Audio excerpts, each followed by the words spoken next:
Welcome to the story behind the story, where we are exploring Pastor Rich Wilkerson's novel, The Millennial. Today, we're going to take a dive into a little bit more of the plot and the characters and just the entire story arc of The Millennial. And I want to encourage you to stick around for a sneak peek of an excerpt reading from Pastor Rich. Now, Dad, what I love about this story is that you're introducing to us not just a character, but really a family of characters. You're introducing generations. Yeah. Tell us a little bit more about the Salvador family.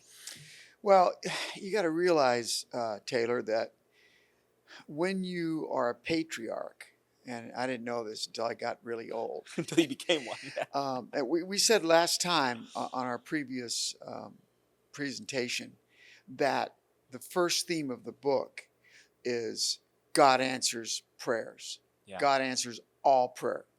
You shall seek me and you shall find me when you shall search with me all your heart. Powerful. I will be found of you, Yeah. saith the Lord. And that's in Jeremiah 29. And in Jeremiah 33 and verse 3, the Bible says, call upon me, I will answer you. He answers all prayers, Catholic prayers, Yeah. any kind of Christian prayer. He's answering those prayers. So here we have this young man who's the patriarch in a war, says, God, if you get me out of this, I'll live for you the rest of my life. And God kept his promise.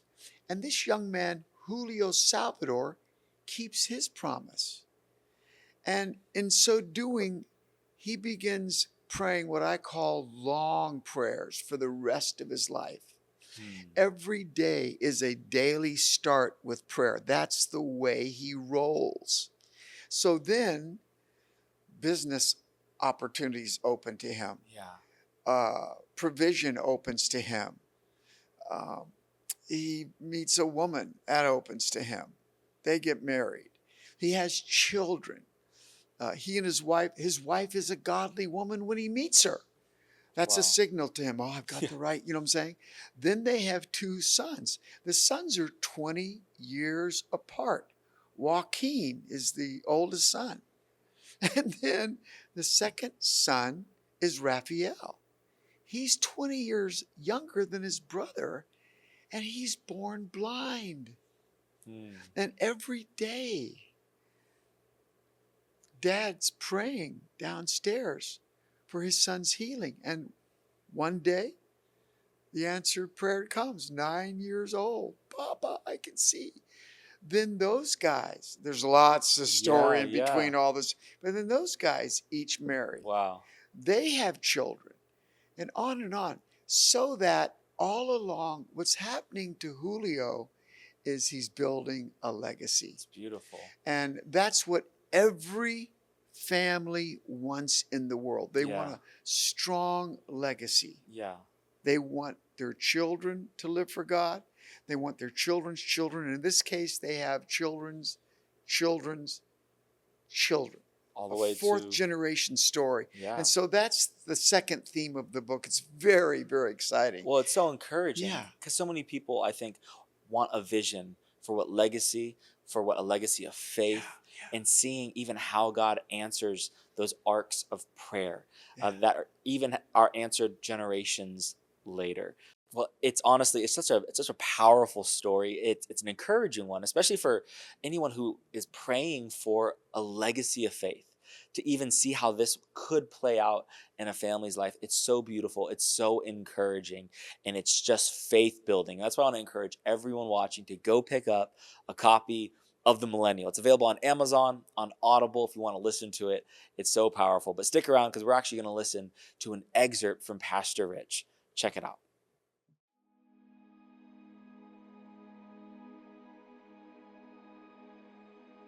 Hey, thank you, Taylor. This is Rich Wilkerson, and I'm reading a few excerpts from the book I've written called The Millennial. There's three parts to the book: the patriarch, the brothers, and the millennial. And the millennial doesn't really show up till the last third of the book.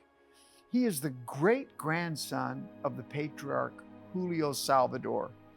Trace is now the great-grandson, and he is the heir of an amazing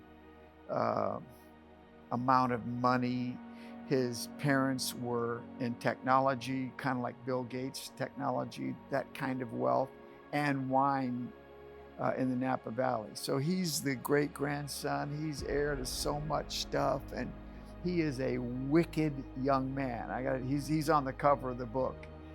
And yet something happens in this man's life that is so unusually victorious. He actually has a visitation from Jesus Christ like St. Paul does. And his life has changed forever, and he leads quite a revival. But this is when he's still kind of away, far, far away, and he's used to having women at his house every night. And I'll just read you the opening part of this third section. Trace cursed and threw his cell phone across the room, and it shattered against the wall. "Why are you cursing?" The sleepy voice next to him startled him. A tousled blonde head poked out from under the covers, and cornflower blue eyes looked at him. "Nothing." Trace got out of bed and pulled on sweats and an Armani t-shirt. Picking up the shattered phone, he walked into his enormous closet, took a new cell phone from a shelf in the corner, used a small pin to remove the SIM card from the shattered phone, and put it into the new one. When he looked up, the blonde was standing in the doorway. She was beautiful, with long legs, a tiny waist, and curves that were a plastic surgeon's best work, but he didn't even notice her. "There's some stuff at the end of that rack that will fit you if you need something to wear home." He waved at the opposite corner. The closet was filled with designer clothes, shoes, watches, sunglasses, bags, and electronics. "I thought you were single." The blonde woman's pout made her instantly annoying to Trace. "I am. I keep those for situations like this." He eased past her and padded out of the bedroom and down the hallway to the massive great room. The gleaming granite and stainless steel kitchen looked like it had just been installed. He was pressing buttons on his espresso machine when he heard the blonde enter the room. "I can make you a cup to go if you'd like." The offer sounded insincere even to him. He looked over. She had slipped back into her dress from the night before and was leaning against the wall, pulling on her heels. "The car's ready downstairs. The driver will take you wherever you want to go." The blonde looked at him. "No breakfast or anything, huh?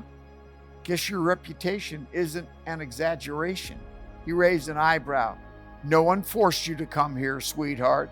Maybe you should think of your own reputation." The blonde shot him the finger and stomped over to the front door. It opened just as she got there, and Charlie barely avoided an elbow to the stomach as he dodged out of her way. "Another adoring fan?" Charlie shut the door and walked into the kitchen. He pulled a small mug out of the cabinet and started a cup of espresso for himself. "Aren't they all? I can't even remember her name. Bambi, Barbie, something like that, I think." Charlie took his cup and walked into the living area, settling into a seat facing the picture window. He loved the view of San Francisco. "Britt. Her name is Brittany. She's a friend of Sam's sister. You met her at the party last night." "Oops." Trace's grin had a predatory gleam. "I'll get Dina to send flowers later as an apology. Have her explain I was cranky or something." He honestly didn't care what the girl thought, but he didn't want to make trouble for Sam. You know, if you kept them around for longer than a few hours, you might be able to remember who they are. Charlie's words drew no reaction, so he walked over and sat in a leather chair opposite the couch. "So, what are you cranky about?" "My grandfather.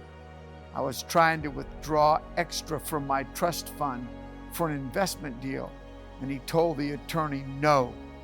Apparently, I'm limited to the regular disbursements until I gain complete access on my 33rd birthday." Charlie rolled his eyes.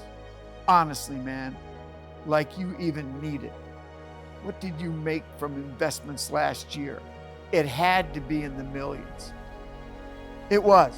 I also have a nice salary from SBS. I'm far from hurting for money, but this was a pet project and I wanted to invest that money specifically.